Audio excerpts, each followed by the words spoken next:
Hi everyone, इस part के अंदर हम लोग रिएक्टिव फॉर्म्स के बारे में बात करने वाले हैं। हमें पता है कि एंगुलर में दो टाइप के फॉर्म होते हैं, एक रिएक्टिव फॉर्म, दूसरे टेम्पलेट ड्रिवन फॉर्म्स। हालांकि जो रिएक्टिव फॉर्म्स होते हैं वो ज़्यादा रिकमेंडेड है, बट टेम्पलेट ड्रिवन फॉर्म्स भी कहीं कहीं पे यूज़ करे जाते हैं।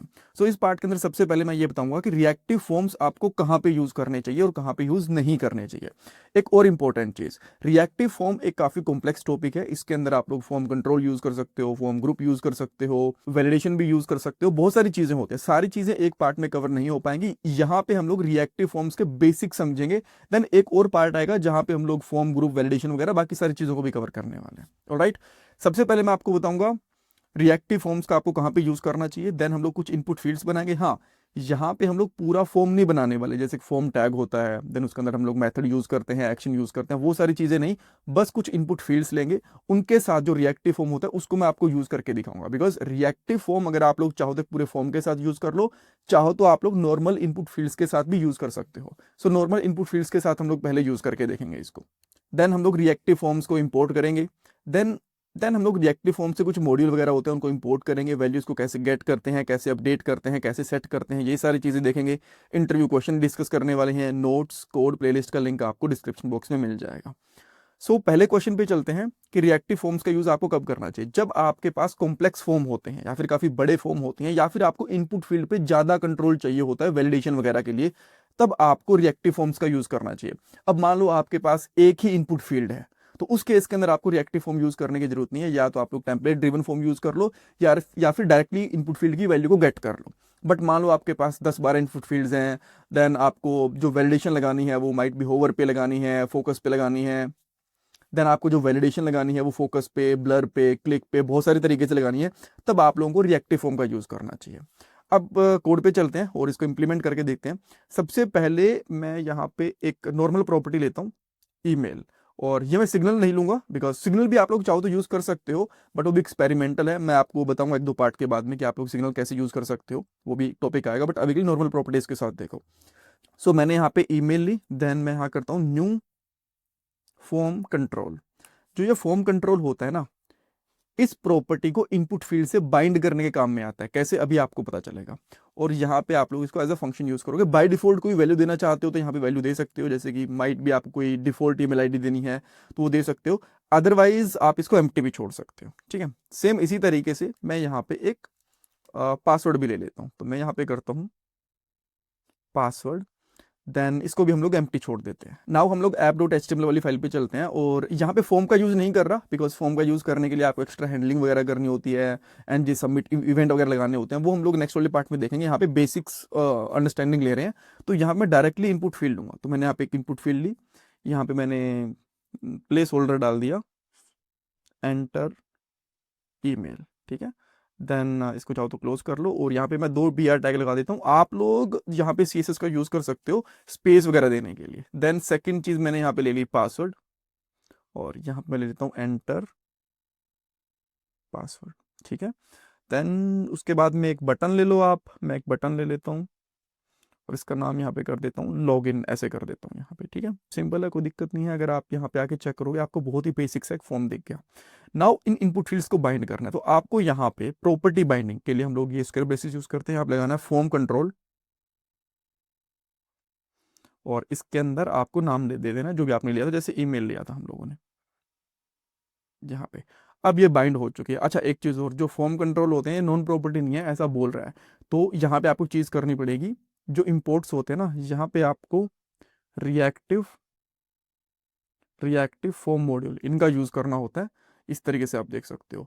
नाउ अब हमें पता कैसे चले कि ये जो ईमेल है इस फील्ड के साथ में बाइंड हो चुकी है कि नहीं हो चुकी है। यहाँ पे आके app.ts वाली फाइल के अंदर आके यहाँ पे अभी के लिए डाल दो ABC just to check. Then आप यहाँ पे देख सकते हो ये फील्ड के अंदर डाटा आ चुका है। ठीक है, तो इसका मतलब है कि जो हमारे पास ये फॉर्म कंट्रोल वाली प्रॉपर्टी है ये फील्ड के साथ में बाइंड हो चुकी है। ठीक है, तो मैं डिफॉल्ट वैल्यू के लिए अभी के लिए हटा देता हूँ यहाँ से। नाउ अब आपको जो सेकंड फॉर्म कंट्रोल वाली फील्ड है उसके साथ भी पासवर्ड को बाइंड कर लेना चाहिए। यहाँ पे आके मैं कर देता हूँ पासवर्ड। अब मैं यहाँ पे क्या करता हूँ, लॉगिन के ऊपर चेक करूंगा कि हमारे पास प्रॉपर्टी वैल्यू आ भी रही है कि यहाँ पे नहीं आ रही है। तो मैं एक ऐसी फंक्शन बना लेता हूँ लॉगिन करके, और देन यहाँ पे सिंपली लिखूंगा, पहले कंसोल डॉट लॉग लगाता हूँ, स्टेप बाय स्टेप चलते हैं। लॉगिन लिख दिया मैंने यहाँ पे, और यहाँ पे हम लोग एक क्लिक इवेंट ले सकते हैं, और यहाँ पे करूँगा लॉगिन। ठीक है, यहाँ पे आएंगे, क्लिक करेंगे, देखो यहाँ पे लॉगिन आ गया।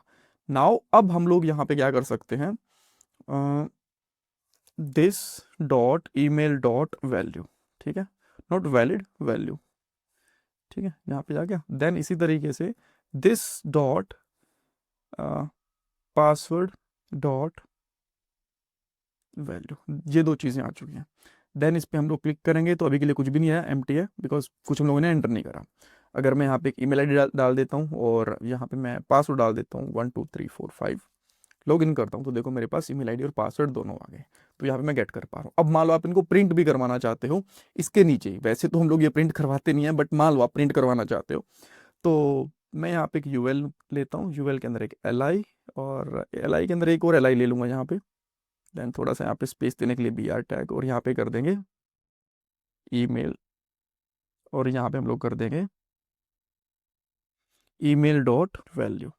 सेम इसी तरीके से इसको रिप्लेस कर देते हैं, यहाँ पे कर लेंगे पासवर्ड, और यहाँ पे कर लेंगे हम लोग पासवर्ड डॉट वैल्यू। ठीक है, देन इसको हम लोग करते हैं यहाँ पे फॉर्मेट, और देखो यहाँ पे चीज़ें आ गई जो भी मैंने यहाँ पे एंटर करी थी। इसको रिफ्रेश कर देता हूँ, कुछ भी नहीं है, यहाँ पे डाल दिया anil@test.com, तो देखो साथ के साथ में वहाँ पे दिख भी रहा है। और यहाँ पे पासवर्ड ABC123, अब पासवर्ड दिखाते नहीं है बट चलो ठीक है, यहाँ पे हम लोग दिखा रहे हैं। ठीक है, बिकॉज मैं दिखाना चाहता था कि हम लोग इनपुट फील्ड्स को यहाँ पे वैल्यूज़ को इस तरीके से ले भी सकते हैं अगर हम लोग चाहें तो।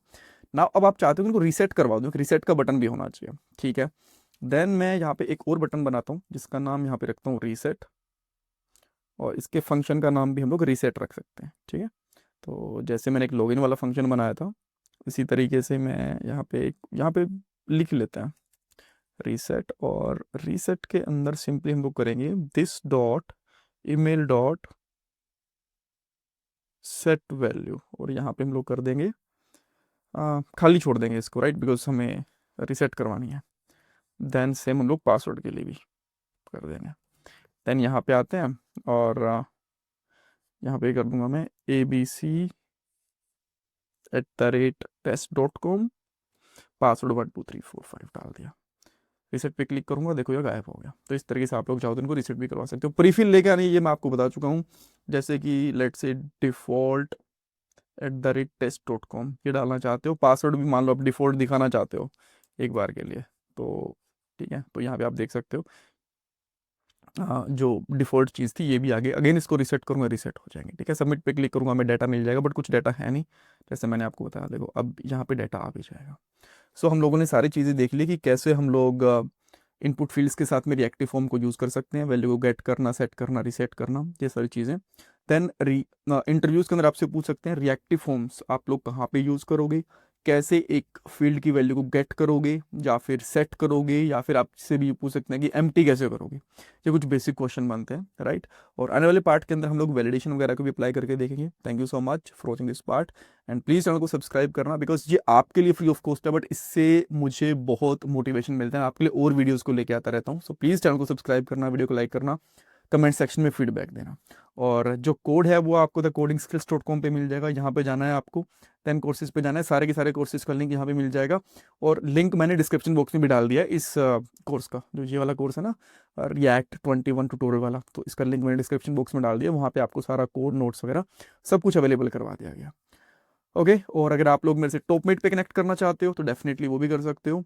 सो अगर आपको 1-to-1 कंसल्टेशन करना है, मॉक इंटरव्यूज देने हैं, रिज्यूमे रिव्यू करवाना है, तो वो भी आप मेरे से डेफिनेटली कर सकते हो। Thanks everyone. आजकल एक अच्छी जॉब मिलना बहुत मुश्किल हो चुका है। एक जॉब के लिए 10,000 से भी ज्यादा कैंडिडेट्स अप्लाई करते हैं। बट अगर आप भी जॉब सर्च कर रहे हो तो उसके लिए मैं आपको एक सोल्यूशन दे सकता हूँ। शार्पनर टेक आपके लिए एक जॉब रेडी ट्रेनिंग प्रोग्राम लेके आया है। इसके अंदर आपको बेसिक से लेकर एडवांस तक ट्रेनिंग मिलेगी, प्रोजेक्ट्स करने को मिलेंगे, मॉक इंटरव्यूज, रिज्यूमे में हेल्प, बहुत कुछ मिलेगा। और उसके बाद आपका कंपनीज में इंटरव्यूज भी करवाया जाएगा। और सबसे सही चीज ये है कि आपको पेमेंट जॉब लगने के बाद करनी है, और अगर आपकी जॉब कहीं और से लगती है तो आपको पेमेंट करने की जरूरत भी नहीं है। सो डिस्क्रिप्शन बॉक्स में मैंने लिंक प्रोवाइड करवा दिया है, वहां पे आपको नाम और आपका नंबर ऐड करना है, देन हमारी तरफ से आपको कॉल आएगा और बाकी डिटेल्स आप वहां पे पूछ सकते हो। So check out the description box.